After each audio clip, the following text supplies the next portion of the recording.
Hey guys, welcome back to some more AFK Arena. We have a special treat today, a new guide by Shazam from Cloud. Absolute legend, been letting me on his account, helped me out with a bunch of information, and he's made this awesome guide to do with artifacts, because with the update, artifacts can be now put on multiple heroes. So there's a lot to go through, so let's get into it.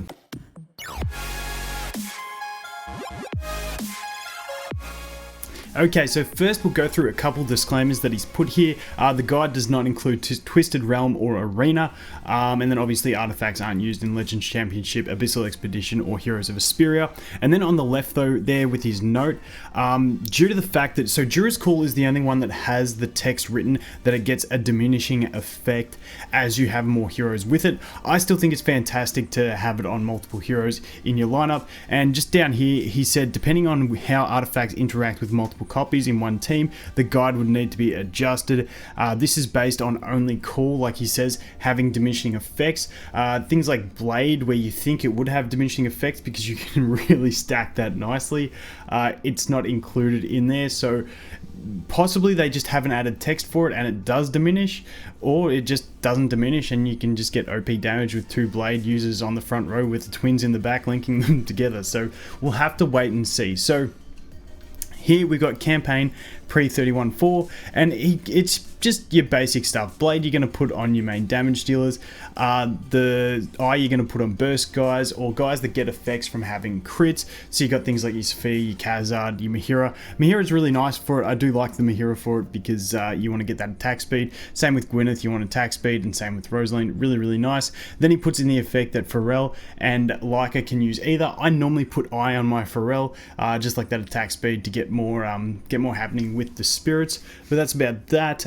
Then you have Iron, and this is one that I do change up a lot, is Iron between Call and Eye. And now the fantastic thing is you don't have to gimp your team as much by putting him on the Call, because you always have at least one or two heroes that you want to have on Call.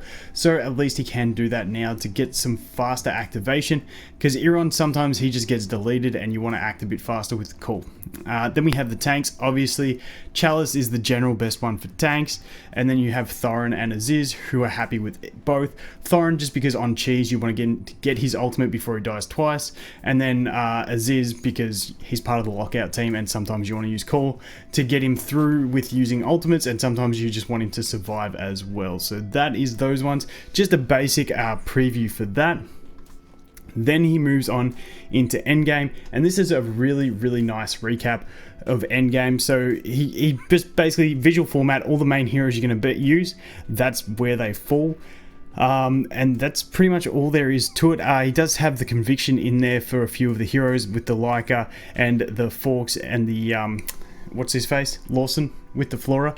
I think that would be also to just not get diminishing, but also Leica dealing some really nice damage lately as well. It's nice to have. I still do sometimes think that Eye is good on her as well, and then if you have her in the front row with the twins, Blade's also going to be good. But that is a very generic just snapshot of what you're going to be looking at Endgame. Very nice. And then like he says, the drape for self-healing heroes can be really nice.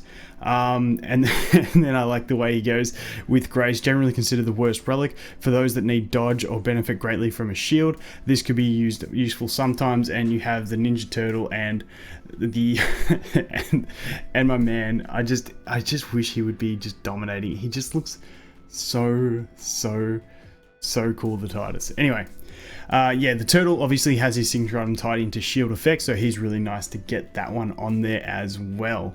And then moving on from there, he just does have the note in there that this is when you're using endgame, so you're using multiple formations. So even though you can use Call on multiple heroes and stuff like that, you probably want to try and aim to spread it out across your heroes across the battles. It's really nice now that you can have artifacts on heroes in every battle. So it's really nice. And like he says, if you have all of them 5-star, you're probably never going to use Grace because there's always a better option. Moving on from that, we move into Risen Siren, and he just explains that due to the fact that the battles are normally going to last the 90 seconds, you're going to want to use Blade more often than the Eye. There'll be niche situations where the haste is more important on the Eye. However, getting that massive damage increase on the Blade is just incredibly vital, especially if it's two front row heroes, because they're just going to be benefiting each other when you've got the twins in the back. So something like Cecilia, who was sometimes considered to be used, you always want to have her with the eye, because she when she gets her crits, she keeps using that same ability. I think it refreshes the cooldown. Don't quote me on that exactly, but even with that, if you have her in the front row for any of these fights with the Cyrus, you definitely want Blade on her, because you're just gonna get that much extra damage out of her and Cyrus from it. And that's pretty much the gist from everything. Main damage dealers have Blade. There are those few that you'll put in the back row which benefit greatly from the crit. Belinda obviously wants to crit, get some good burst. She has benefits to that, and Mahira is the other one that I really like putting the eye on as well. Get her to get that haste so she can start whipping people faster, which means everyone gets more haste.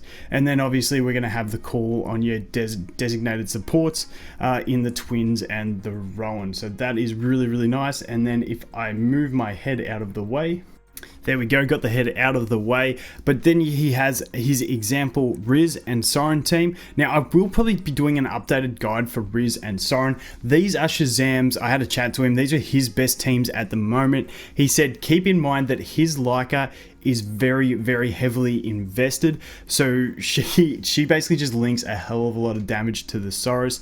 He's got like 9 furniture, but then some of it's upgraded as well. She's level 30 signature item. She's just really, really strong for him at the moment. And he said with the Riz, the Mahira is just the extra haste that you're getting out of her is just outdoing anything that he has. So these may be just niche to his comps because of his pure stats and the upgraded of the heroes. But I'll try and get some more feedback from other endgame players, and we'll do an update on the Riz and the Siren. But that's pretty much where he puts it. It's pretty basic there. You have your 2 front row with the Cyrus and the Leica with Blade. Definitely want them with Blade. Then you have the Warwick with Blade as well. If it turns out that there is a diminishing effect on the Blade, you'd probably take Warwick off of it, just so you can maximize the damage that those two are linking to each other.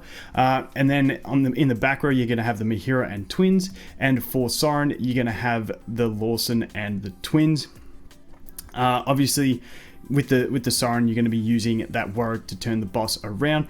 And then I'm tipping it's due to the elemental advantage that Lawson outshines in the Siren. But that is going to be it for this one, guys. Really, really good guide. Just as a cheat sheet, save this, put it down, save the image, put it on your PC. It's just a really very basic guide. Makes it so easy for anyone to look at and go, if you just tell me what to put on my hero, there you go. It's that simple. Do keep in mind that Jura's Call does have that diminishing effect at the moment. So I've still heard people using 5 Jura's Calls in a lockout team. Sorry, 4 calls and a Blade on the Tailene and getting some really good effect out of it. But just keep in mind, you are diminishing by 15% for every other ally, but I still think that extra haste is going to be very, very nice, and the energy, just fantastic. So anyway, guys, that is going to be it for this one. Thanks for watching. Hope you have an awesome day, and I look forward to seeing you in the next one. Cheers.